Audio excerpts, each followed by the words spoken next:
Bismillahirrahmanirrahim. Assalamualaikum warahmatullahi wabarakatuh.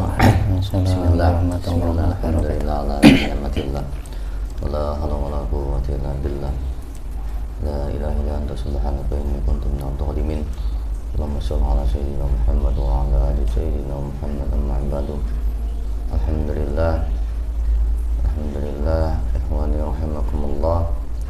Kita masih bisa diberi kesempatan berjumpa lagi. Jarang ketemu, jarang kelihatan. Jadi semoga dalam pertemuan malam ini atau konten hari ini bisa meneruskan untuk konten-konten selanjutnya atau nanti mengistiqomahkan konten-konten selanjutnya. Jadi monggo bagi para sedulur-dulur yang mau request bisa nanti hubungi ke adminnya gitu ya. Jadi saya ucapkan terima kasih, jazakumullah khairan, jazakumullah khair semua saudara-saudariku yang dirahmati oleh Allah dimanapun berada, yang masih support channel Santri Batik walaupun tidak aktif gitu ya. Semoga ini bisa kedepannya bisa aktif lagi, bisa memenuhi, bisa ya mengajak kebaikan lewat siar-siar dari mediasi gitu kan. Jadi kita akan membahas malam ini tentang Qorin itu apa, dan banyak juga dulur-dulur yang minta direquestkan Qorinnya diislamkan, fungsi Qorin diislamkan itu apa dan Qorin itu sendiri apa gitu kan. Jadi kita coba akan panggil salah satu Qorin mungkin yang udah ada di next level, kita panggil, kita hadirkan. Jadi bagi para ikhwan semuanya, jangan lupa untuk parkir, di like, di komen, dan di share. Syukron. Ini kita pakai mediator baru. Ini beliau Lek Samian. Ya, pakai Lek Samian. Dada para lekan nggih. Oh. Lek Samian Al-Batangi. Beliau orang Batang ini. Jadi tetap jadi penonton yang bijak. Nah, kita ambil kebaikan-kebaikan yang keluar dari siapapun. Undur maqala wala tandur maqal. Kita ambil kita lihat siapa isi pembicaraannya, bukan siapa yang bicara. Bismillahirrahmanirrahim. Ya dzul qaidihim dan sang yang percaya. Assalamualaikum warahmatullahi wabarakatuh. Dihadirkan Qorin yang di next level, yang mengetahui seluk beluk tentang dirinya atau Qorin itu sendiri. Ya dzul qaidihim dan sang yang percaya. Tarik hadir masuk Allah. Masuk sinkron dalam jasad ini serangan satu julan saya pun. Sugeng dalu, selamat malam. Assalamualaikum.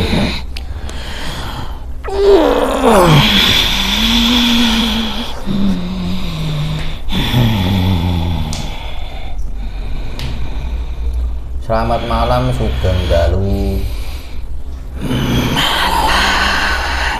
Saya perkenalkan ini dengan siapa, dari mana.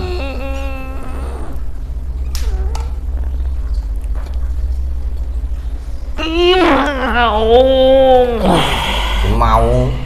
Iya. Lagi mau ini bangsa apa?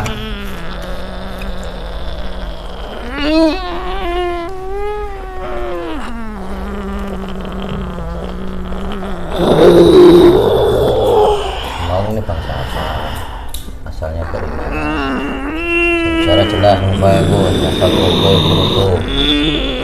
Setelah yang saya tubuh, setelah yang saya obrolkan dengan yang depan saya ini tidak bisa melihat, tertutup.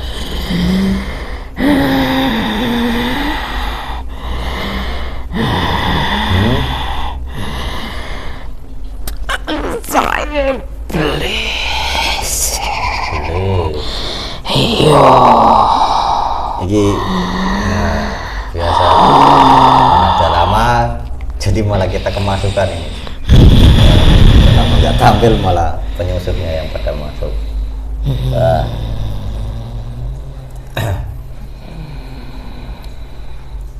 Belis. Itulah kalau merintah. Ada jasad ibu.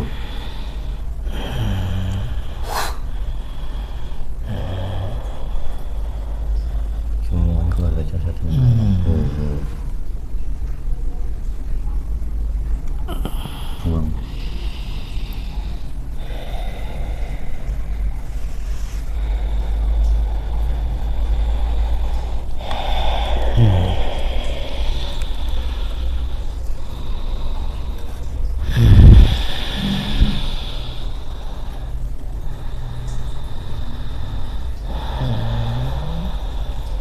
Siapa lagi yang di dalam?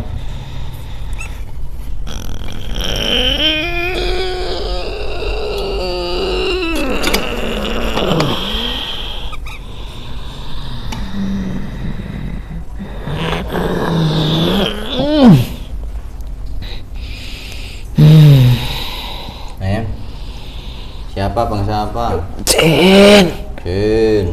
Iya. Lantang bahasa Indonesia. Jin. Jin punya marga enggak, Jin? Marga atau panggilan sebutan lain, atau mungkin wujud yang familiar yang sering disebut kita ini?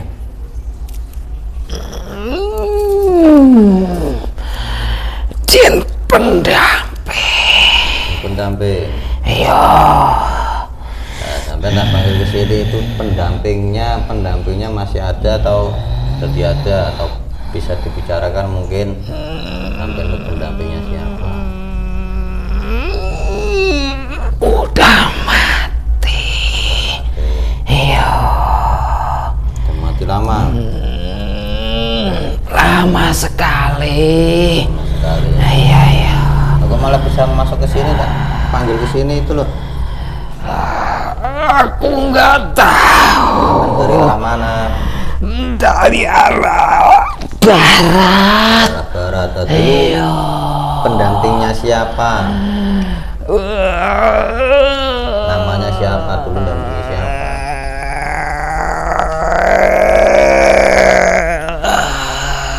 Seorang pemimpin dahulu di daerah barat sana. Seorang pemimpin di daerah barat. Pemimpin apa? Pemimpin kerajaan. Pemimpin kerajaan di daerah barat.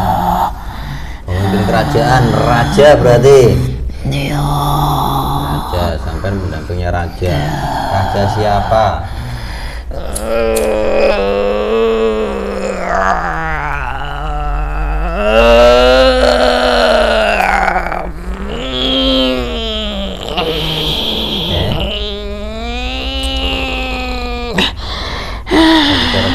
Bisa bicara jujur tentang menghalangnya terbuka, menghalang-halangi Panjalu. Panjalu. Raja Penjalu. Panjalu. Penjalu. Panjalu. Raja Panjalu. Iya. Oh, Raja Panjalu. Iya. Sama bro, Raja Panjalu bro. Kerajaan mana?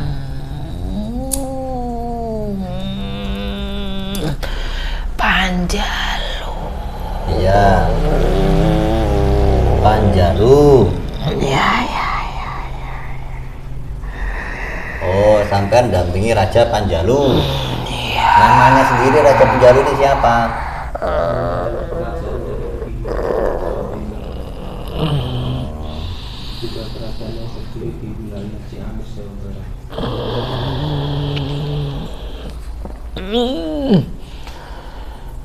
Di raja siapa yang namanya siapa?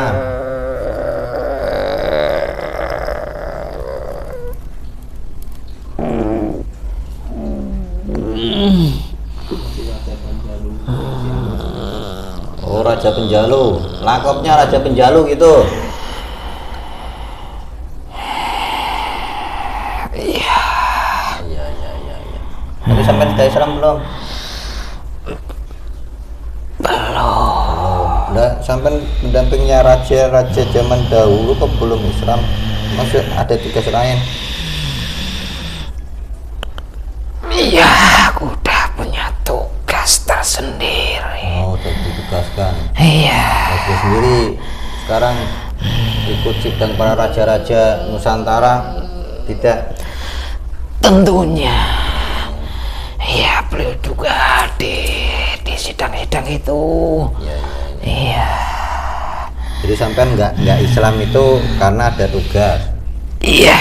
Tapi sudah tahu Islamnya.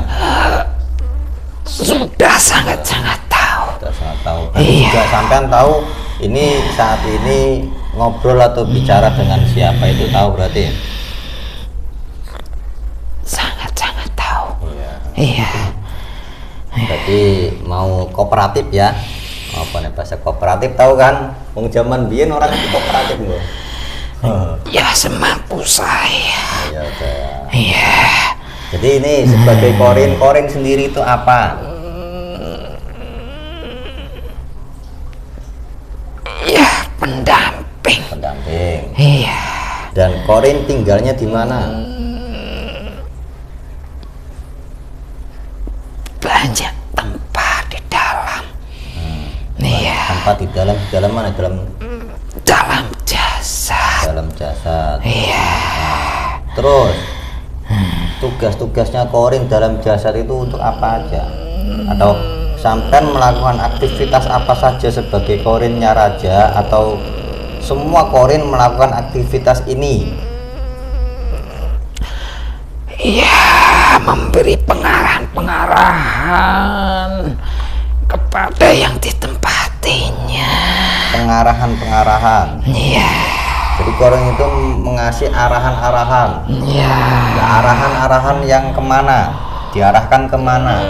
Ke apa? Untuk apa?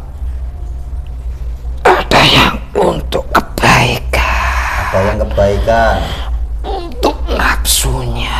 nafsu. Iya. Lah, korin ini sendiri di setiap tubuh manusia itu ada berapa? Atau semua korin itu sama? Tidak sama. Tidak sama. Iya.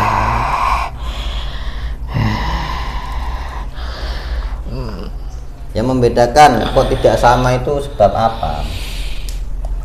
Sebab di jasad manusia itu memenuhi banyak di situ ada apa namanya itu wadah tersendiri bagi pemimpin juga lain, Ya. Nah, bagi manusia biasa juga lain. ya. Berarti kalau orang-orang golongan biru, darah biru itu kalau pendampingnya atau korinnya ada berapa? Dan orang-orang biasa itu berapa biasanya? Korinnya biasanya bangsawan atau raja-raja itu lebih banyak karena akan ditugaskan lebih besar di alam dunia ini. Iya, ada 9 lebih juga ada, paling sedikit itu 7. Paling sedikit 7. Iya. Itu untuk bangsawan. Iya. Kalau untuk manusia biasa atau orang-orang biasa, hamba sahaya yang terpilih juga itu banyak juga. Iya, tinggal wadahnya menyesuaikan. Nah, tadi Iya, saya tanyakan, korin itu berarti mengasih arahan kepada jasad untuk melakukan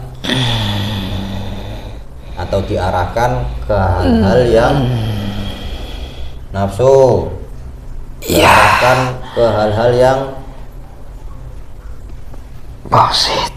positif. Iya. Itu kalau sudah diislamkan atau yang belum diislamkan. Bedanya kalau korin sudah diislamkan dan belum diislamkan itu yang bagaimana? Atau korin yang sudah taat atau tunduk kepada Sang Raja Gaib Sang Hyang Nur Cahyaning Nirwana, dan yang belum tunduk dengan Sang Hyang Nur Cahyaning Nirwana itu seperti apa? Tugas-tugasnya sama atau berbeda? Sangat-sangat berbeda. Kalau sudah dimuslimkan itu lebih mengarah yang baik atau menekan hawa nafsunya mengarah yang lebih baik lagi. Iya. Jadi tetap masih di keselubungan nafsu, tapi nafsu yang diarahkan kepada arah kebaikan seperti itu. Iya. Jadi pada dasarnya korin itu ada diiringi dengan bisikan-bisikan nafsu, itu korin. Ya jelas. Iya. Kalau sudah diislamkan, korin itu tinggalnya di mana? Apakah sama dengan jin-jin yang kalau sudah diislamkan itu di luar tubuh atau masih di dalam tubuh? Atau beda-beda? Menurut sepengetahuan saya, di luar tubuh kalau udah dimuslimkan. Di luar tubuh. Iya. Ingat. Iya. Berarti sama dengan jin-jin yang sudah diislamkan dalam tubuh itu harus di luar tubuh. Iya. Karena ntar menyalahi kodrat jadinya kalau di dalam jasad manusia lagi. Oh, berarti kalau korin yang udah diislamkan masih dalam jasad, gimana itu? Sebenarnya itu kurang pas. Kurang pas. Iya. Iya. Berarti baiatnya kurang sempurna seperti itu. Iya. Itu menurut pengetahuan saya yang sekarang saya ketahui. Nah, apakah benar kalau misalnya korin itu sudah diislamkan, nah nantinya ada serangan-serangan iblis atau bisikan nafsu dari iblis itu lebih dominan? Iya, itu sangat-sangat dominan sekali. Karena sudah di alam nyata harus bisa menjaga diri. Iya, harus bisa menjaga dirinya. Karena di alam nyata sangat-sangat banyak rintangan, apalagi yang disebut tadi itu akan sangat mempengaruhi dirinya untuk keberlangsungan hidup yang ditempati jasadnya.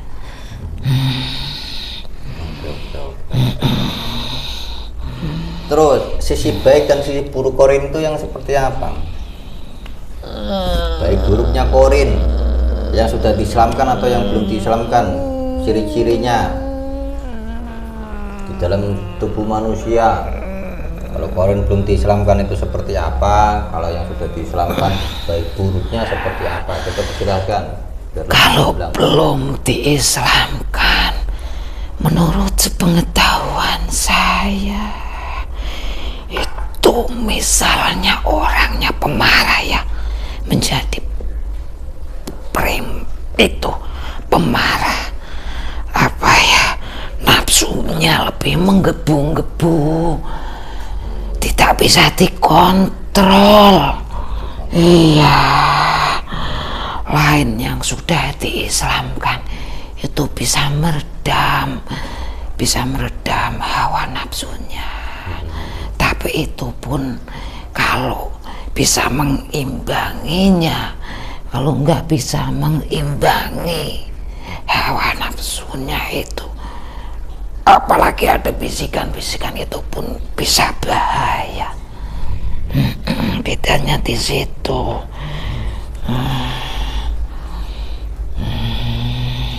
Ya, terima kasih atas penjelasannya, atau mungkin mau ngasih penjelasan yang lain tentang jadi diri korin itu apa dan bagaimana. Oh, saya lupa. Terus ini korin itu berhubungan dengan jasad manusia. Kalau jasad manusia itu sudah meninggal atau jasad yang didampingi itu sudah meninggal, korin itu bisa menyerupai yang meninggal tidak? Sebenarnya menurut saya pribadi, pengalaman saya tidak bisa. Tidak bisa. Kecuali itu bisa menyerupainya karena dimasuki oleh roh bangsa iblis, bangsa jin itu sendiri. Kadang juga kan ada beberapa para ahli spiritual yang terdekat-dekat dari saya ini juga banyak yang mengatakan seperti itu. Ada yang meninggal, ini korinnya datang meninggal terus mengabarkan ini dan itu benar korinnya atau yang datang yang lain? Sebenarnya yang datang yang lain hanya menyerupai wujud aslinya. Maaf, itu menurut pemahaman saya. Mungkin kalau ada yang lebih tahu, mohon maaf yang sebesar-besarnya. Iya. Nah terus kalau misalnya jasad yang ditempati atau yang didampingi oleh korin ini sudah meninggal, nah korin ini tugasnya apa? Kemana? Kalau ruh sendiri itu kan kembali ke alam akhirat, sedangkan korin ini kembali kemana? Tetap ke pangkuan ilahi di sana. Iya. Oh, kembali ke sana. Tetap ada pertanyaan-pertanyaan seperti yang ditempati juga. Karena itu berhubungan dengan jasad yang ditempatinya. Di alam nyatanya berbuat bagaimana, itu pun punya tanggung jawab tersendiri. Ya sudah, terima kasih atas jawaban-jawabannya. Silakan kembali jika ada tugas, dijalankan tugasnya yang amanah, yang kuat. Semoga dikuatkan oleh Allah. Silakan kembali, bisa keluar sendiri kan? Terima kasih sebelumnya udah dihadirkan di sini. Sangat anugerah yang sangat besar bisa hadir ke majelis ini.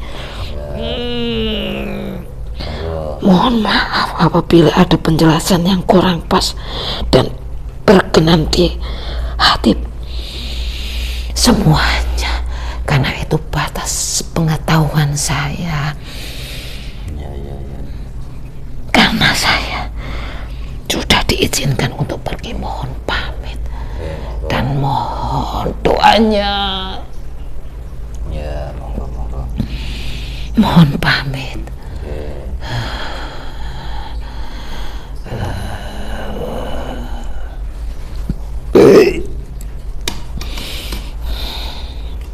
Alhamdulillah, ikhwan rahimakumullah, itu sekilas di pengetahuan. Beda-beda juga korin. Ada korin yang sengaja memang tidak diislamkan atau tidak Islam, bila sudah Islam terus keluar dari Islam karena menjaga suatu fitrahnya dari sana. Jadi walaupun sudah diislamkan, karena fitrahnya dia itu tidak Islam, ya kembali ke tidak Islam. Tapi insya Allah kalau di kita ini sebagai orang awam, misalnya kok kalau diislamkan, ya kalau jadi Islam. Tapi bisa juga korin yang dalam diri kita kembali ke fitrahnya korin, ya nggak Islam. Mungkin itu saja dari kami, kurang lebihnya mohon dimaafkan. Tetap jadi penonton